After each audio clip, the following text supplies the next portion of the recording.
बिहार ने हमेशा देश को दिशा दिशा दिखाने का काम किया है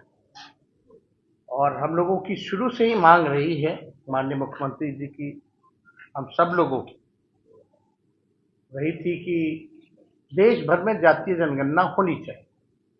हम सब लोग, सभी दल के लोग जो है प्रधानमंत्री जी से मिले, लेकिन वहां से कुछ हुआ नहीं। तो तय यही किया गया था कि हम लोग अपने बलबूते राज्य सरकार जो है कराएंगे। और माननीय मुख्यमंत्री जी को धन्यवाद दिया जाता है कि एक ऐतिहासिक दिन जो 2 अक्टूबर का रहा, जो बापू का जन्मदिन हम लोग मनाते हैं, उस दिन जातीय आधारित गणना, जाति की क्या स्थिति है, वो जो है सरकार द्वारा पेश किया गया। और जब विधानसभा का सत्र पिछला चल रहा था, तो पूरा रिपोर्ट जो है आप लोगों के समक्ष जो है रखा गया। उसमें शैक्षणिक भी है, आर्थिक स्थिति भी है, सामाजिक स्थिति भी है। और बिहार एक पहला राज्य बनकर के आया जिसका खुद का साइंटिफिक डेटा जो है किसी राज्य के पास नहीं है, बल्कि बिहार एक ऐसा राज्य है जिसके पास खुद की आबादी की पूरी जानकारी है। और आज के दिनों में साइंटिफिक डेटा होना बहुत ज़रूरी है ताकि हम चिन्हित कर पाएँ, पहचान कर पाएँ कि कौन लोग हैं जो अंतिम पायदान पर खड़ा परिवार है, कौन समाज है। तो ये डेटा आप लोगों के सामने आ ही गया था, जिसमें कि लगभग जो है आप देखिएगा कि इसमें स्थिति जो है सारी स्पष्ट कर दी गई है। तो हम आंकड़ों में ज़्यादा जाना नहीं चाहिए, लेकिन जब पेश किया गया तो हम लोगों का, सरकार की यही सोच थी कि what will be the next,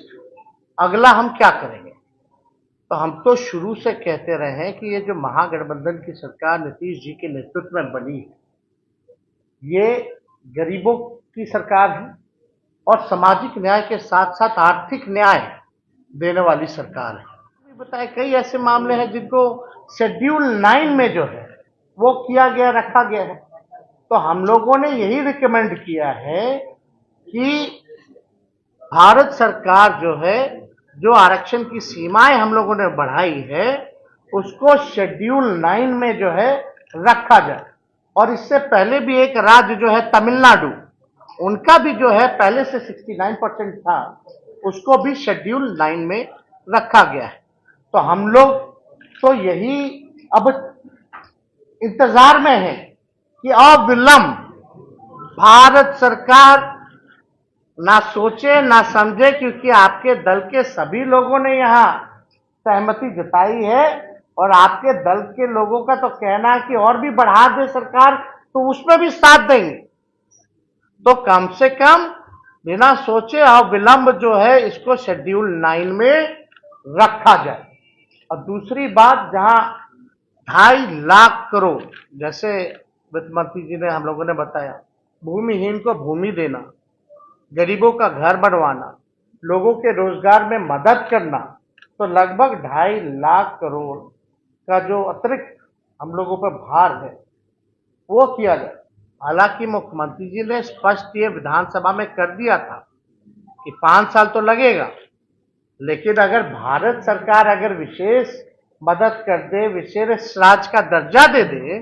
तो ये काम जो है 2 साल 2.5 साल में हम लोग जो है कर लेंगे, ताकि बिहार जो है गरीबी से मुक्त हो सके और अपने बिहार के लोगों के पास रोजगार हो, अपना मकान हो, अपना जमीन हो, ये हो सकेगा। और इसमें तो हम लोग सबको साथ लेकर के चल रहे, हम लोगों ने किसी के साथ भेदभाव नहीं किया है, चाहे अपर कास्ट के हों, बैकवर्ड हो, ईबीसी हो, schedule caste, schedule tribe, minority के लोग, सब लोगों को साथ हम लोग लेकर के चल रहे हैं। और हम लोगों को सब लोगों के लिए काम करना है।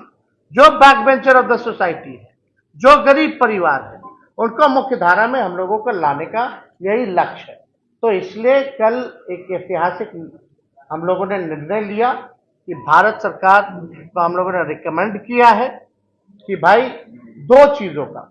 एक तो शेड्यूल 9 में आरक्षण जो बढ़ाया गया उसको डाल दीजिए, और दूसरा, बिहार को तो कई बार वादा भी किया गया है, हम वो जहां तक